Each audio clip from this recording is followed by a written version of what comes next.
deity. So the next mantra I'd like to share with you all, and we could do a little bit together, is for the Golden Tara. Yeah. Golden Tara is the Tara, and I mentioned there's 21 Taras, and they all embody different qualities. We have a green Tara up here today on our little puja. And we'll look at Green Tara's mantra also, but probably when we're chanting. We'll do that one when we're doing a little more rhythmic. Om Tare Tutare Ture Ayurdate Brum Swaha. Om Tare Tutare Ture Ayurdate Brum Swaha. Golden Tara is victorious over all non-virtue and afflictive emotions. All non-virtue and afflictive emotions. So we'll repeat that a few times together. I'll begin, and you could join as you feel comfortable, and drop into the mantra as you feel. You can maybe put the paper down or whatever it might be.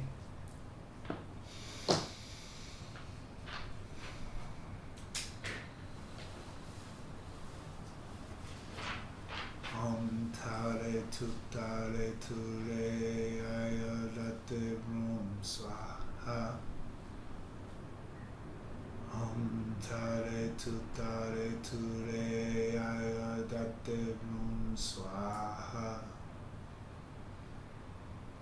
Om Tare Tutare Ture Ayurdate Brum Swaha.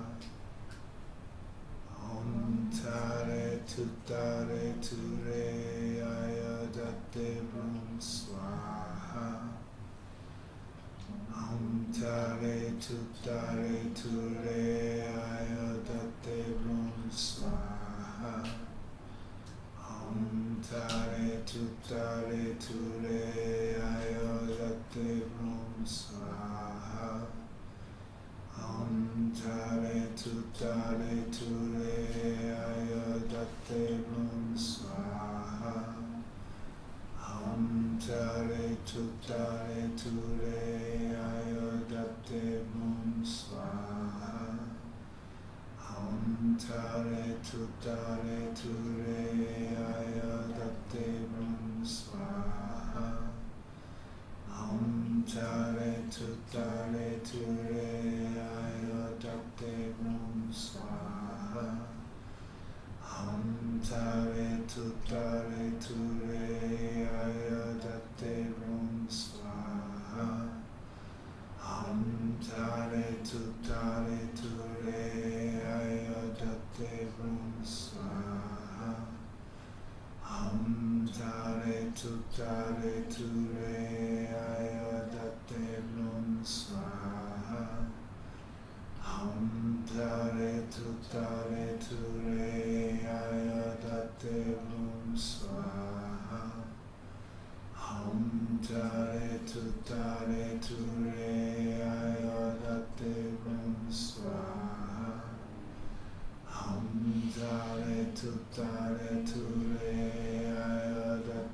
Brum Swaha. Om Tare Tutare Ture Ayurdate Brum Swaha. Om Tare Tutare Ture Ayurdate Brum Swaha. Om Tare Tutare Ture Ayurdate Brum Swaha. Om Tare Tutare Ture Ayurdate Brum Swaha. Om Tare Tutare Ture Ayurdate Brum Swaha.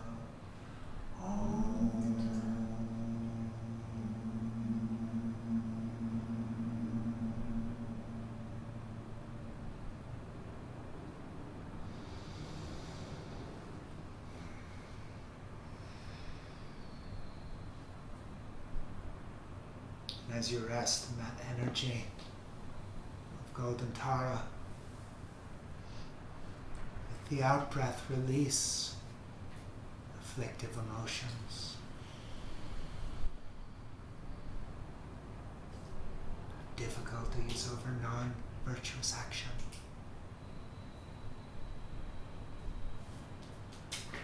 If even for only this moment, you connect with that freedom of heart. Feel it. Absorb it.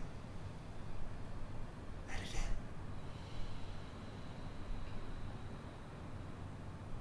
You are whole.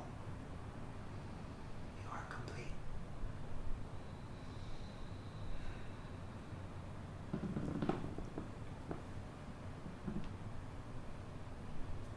Of course, gently returning to the room.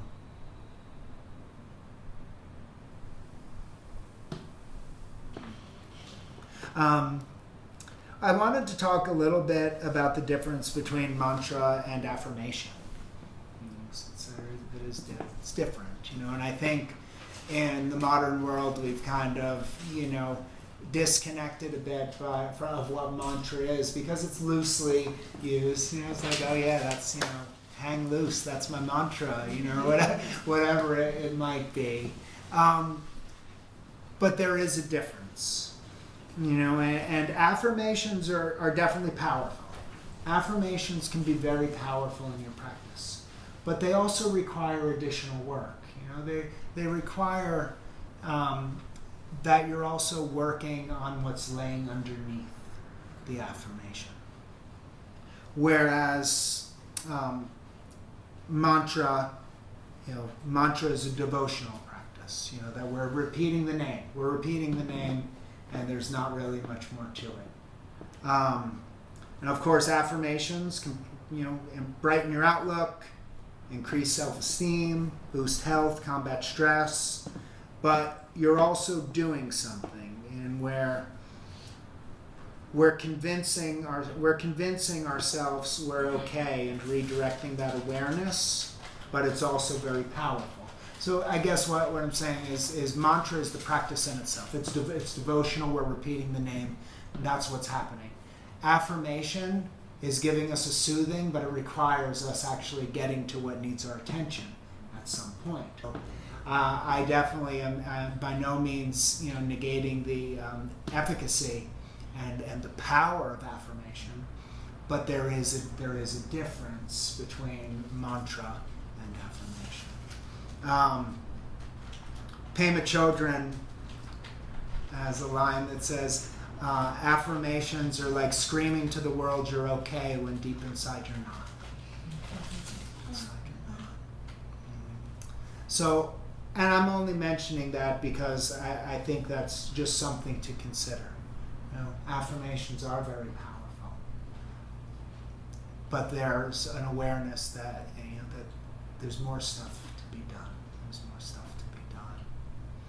And also that they're different than mantra in that sense.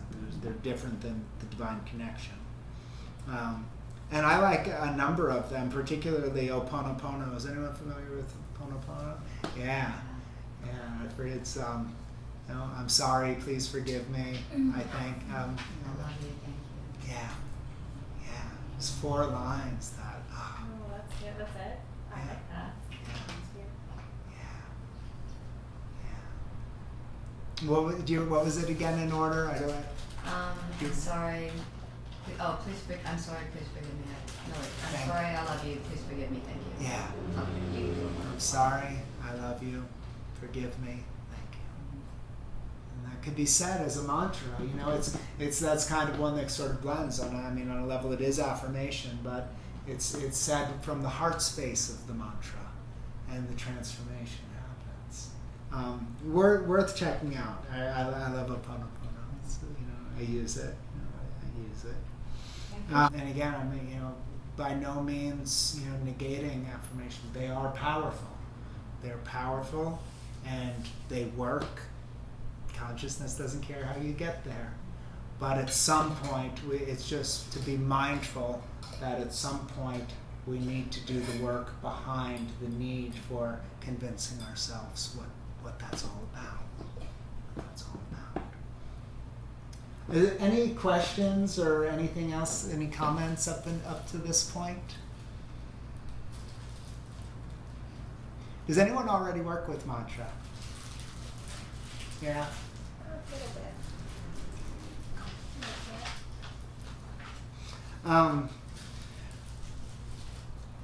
Well, so yeah, I had some examples of affirmations, but I think everybody's probably got their examples from that. Form a strong habit of repeating the name.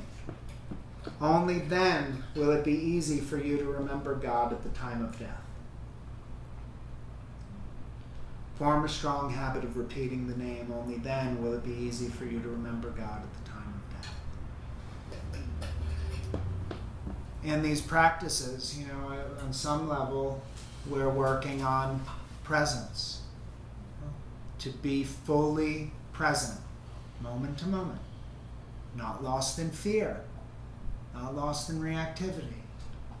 The heart is open. We're trying to get away from projecting into the future and worrying about, worrying about what our meeting's going to go like tomorrow when we're here right now in a perfect opportunity to be in bliss. That every moment is an opportunity to rest in the divine. Every moment is an opportunity to be in bliss. And I had mentioned that on some level all fear is fear of death. We do worry about that moment. And when we begin to work with our fear of death, then change really starts to happen. That you're going to die and you don't know when could be very real. It can be motivation to be fully present and a child of illusion in God's majesty every moment. And that whatever arises, even death, is only another moment in our experience. That we can transition gracefully. We can transition without fighting, without clinging, without pushing it away. So there's a story about Gandhi when he was shot and when he was assassinated, that the guards that were close to him, could just hear him repeating Ram, Ram, Ram, as he fell to the ground and left his body. And I mention that because it's not necessarily that he was calling out to God for help or out of fear, but it's that the devotion was so great. The repetition and the mind and the heart being on the divine was so great that even in the moment of death, nothing was faced. Here's my life, and here's the next moment, the next experience arising. Whatever arises after that comes, and after that, every moment is just experience. One of the Lojong slogans regard all phenomena as dreams. That all experience is passing memory. Passing memory. That, we had a great time yesterday, but now it's just a memory. How real was it? Of course, I hope we've transformed and taken something away from it, but how real was it? That we can start to cling a little less to experience that's happened, and cling a little less to everything that we want to happen, and just be fully present in the real only moment that we have. So Ram, Ram, Ram, Ram, Ram. That's the it does have, there are some associated, I tend to go beyond that, they're all of equal potency, they're all of equal power, but, for some, I guess from an intellectual standpoint, Ram does have primary connections with devotion and courage. Devotion and courage. It's the name of Rama. Rama is the avatar of Vishnu, the protagonist in the Ramayana.